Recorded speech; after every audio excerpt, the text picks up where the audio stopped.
De la mano de María Santísima nos reunimos hoy en el nombre del Padre, y del Hijo, y del Espíritu Santo. Amén.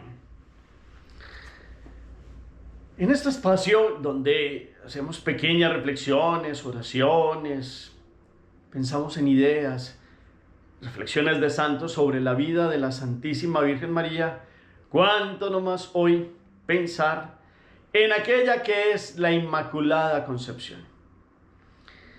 Ha sido una fe de la Iglesia donde se ha ido profesando desde distintos lugares, personajes, en la santidad de María. Y sobre todo en ella se ha dado el pecado original.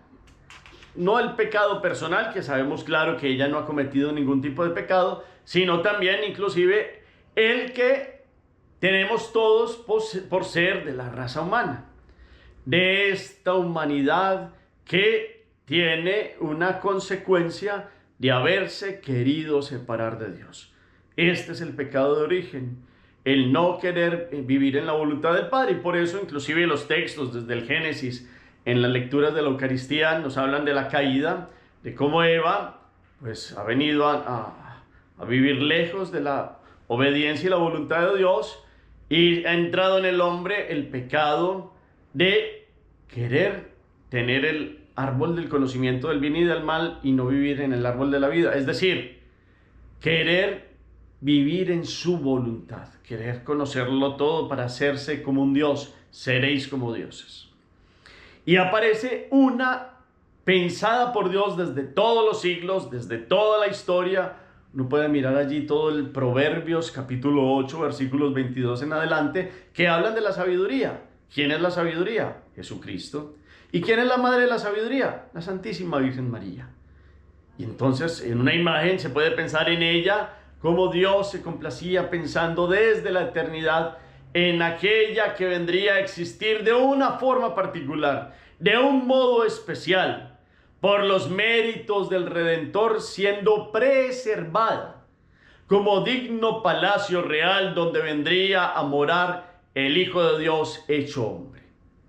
Por esta maternidad, por esta capacidad que Dios todo lo puede, por este amor de Dios que todo lo hace perfecto, hizo lo mejor en la Santísima Virgen María.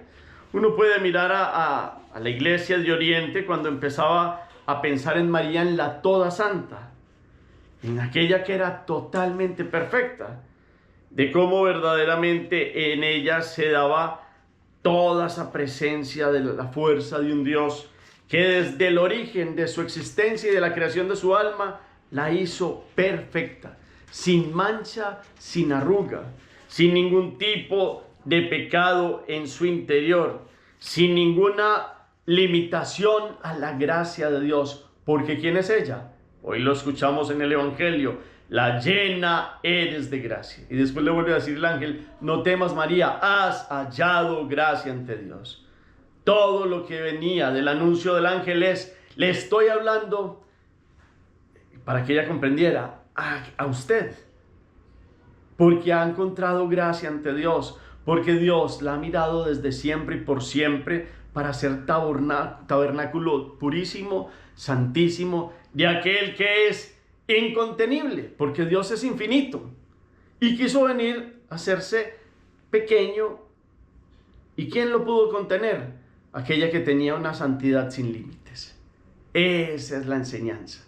Aquella que tiene una vida de un vestido puro, sin ningún tipo de mancha, sin ningún tipo de arruga, sin ningún tipo de oscuridad y de mancha en su alma, porque es el alma más perfecta creada por Dios.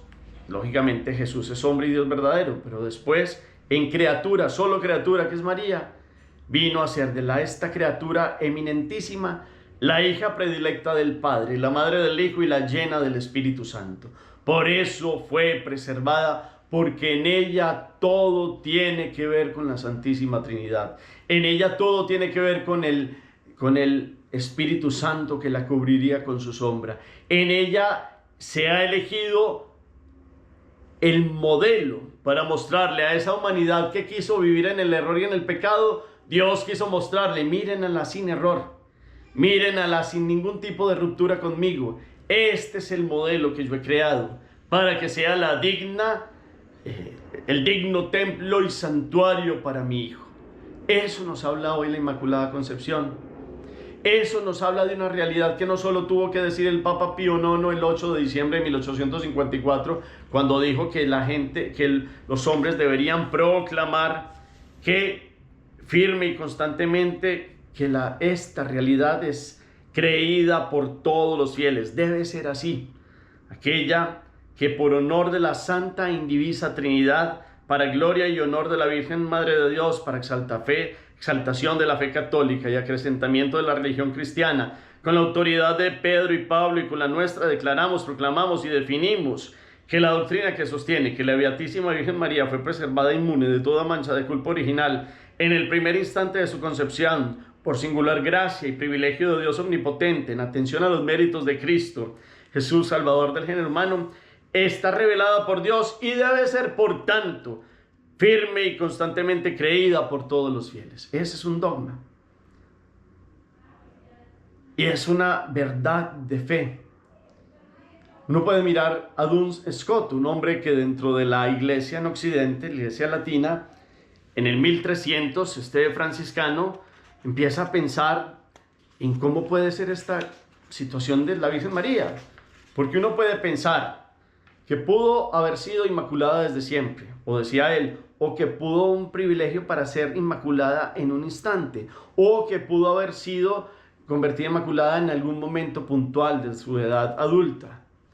Y él dice que él se atiene a lo que la iglesia diga, pero que él cree que en María se obró lo mejor. Porque Dios hace lo mejor, lo perfecto. Y cuánto no hacer que el santuario de su hijo fuera diáfano, transparente e inmaculado. Ese fue un don de Dios. Pero viene la respuesta de María, porque María no es un robot. María es la criatura que se hace hija, que llega a alcanzar una libertad clara por decirle: aquí está la esclava del Señor, hágase en mí según tu palabra. Es el fiat, hágase, hágase. Ese hágase de María es una respuesta libre. Y por eso ella, que no ha cometido pecado personal, vivió en la claridad del don de la Inmaculada Concepción que Dios le permitió para que no heredara este error y este no de la humanidad, que es el pecado de origen. Ella, preservada, ha sabido responder con preservación. Ella, cuidada, ha sabido responder con gracia y bendición. Y otros de los testimonios antiguos, hay uno que me llama la atención y se llama Proclo de Constantinopla, que ha dicho: María es el santuario de la impecabilidad, el templo santificado por Dios. La sombra del Espíritu, el Espíritu te cubrirá con su sombra. Si Dios obró en ella de tal forma, ¿por qué dudamos de que sea inmaculada?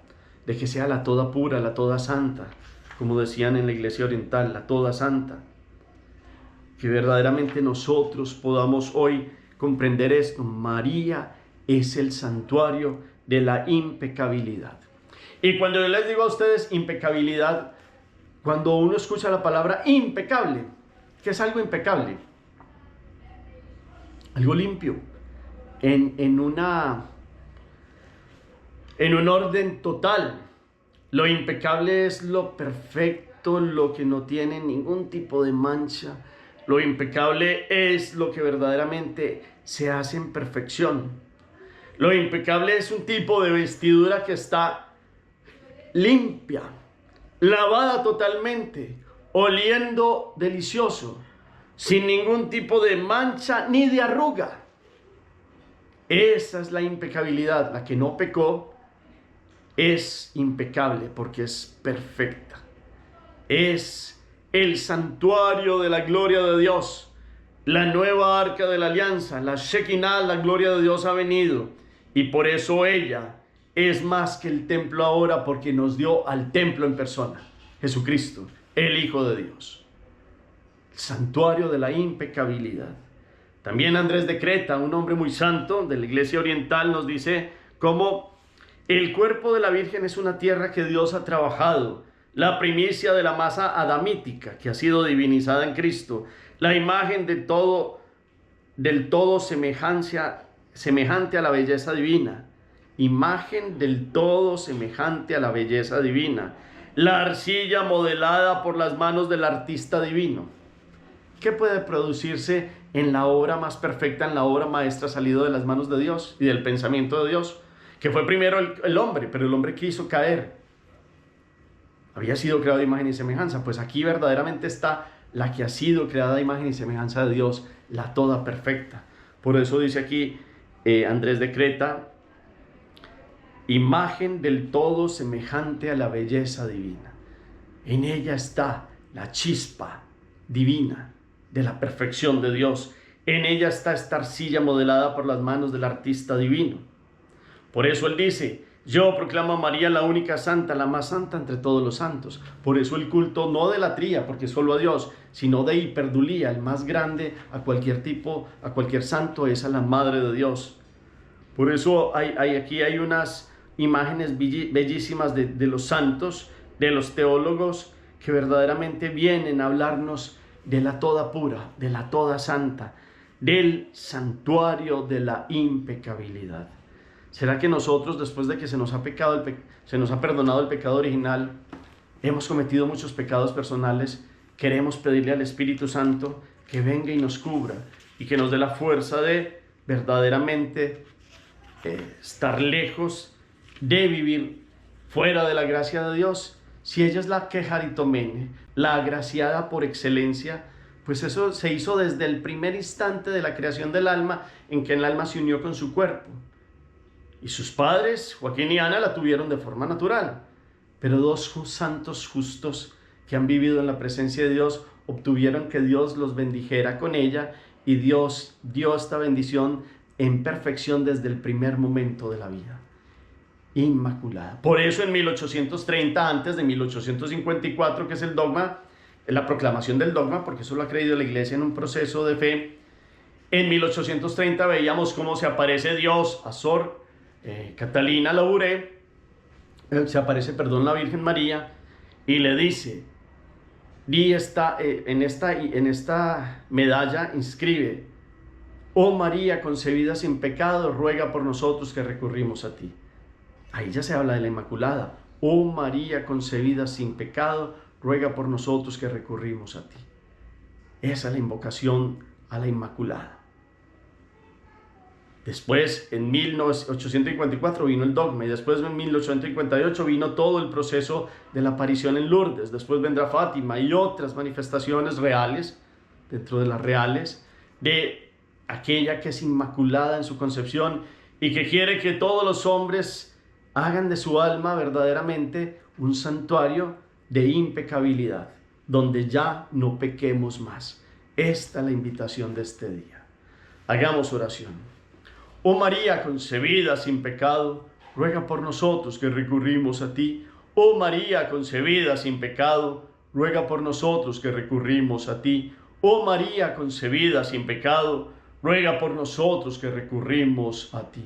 Bendita sea tu pureza, y eternamente lo sea, pues todo un Dios se recrea en tan preciosa belleza. A ti, celestial princesa, Virgen Sagrada María, yo te ofrezco en este día alma, vida y corazón. Mírame con compasión, jamás me dejes, Madre mía. Mi corazón a tus plantas pongo, Divina María, para que a Jesús lo ofrezcas junto con el alma mía. Amén. Dulce Madre, nunca te alejes, tu vista de nosotros jamás apartes. Ven con nosotros a todas partes y solos nunca nos dejes. Y ya que nos quieres tanto como una verdadera madre, haz que nos bendiga el Padre, y el Hijo, y el Espíritu Santo. Amén. Feliz día para todos. Los invitamos a que hagamos nuestro momento de prender las velas, que se hace el 7 de diciembre y se hace el 8 de diciembre, los 2 días, prendiendo velas, recordándonos que aquella que es toda luz, por ser inmaculada desde siempre y por responder con la claridad de la santidad de la preservada por el Espíritu Santo, pues nos enseñe a recibir la luz de Cristo. Ella es madre de aquel que es luz del mundo, el sol que nace de lo alto. Prendamos las venitas, recemos el rosario Y a las 7 de la noche hora Colombia los esperamos a todos en el Santo Rosario, que hoy es de una forma especial. Feliz día para todos.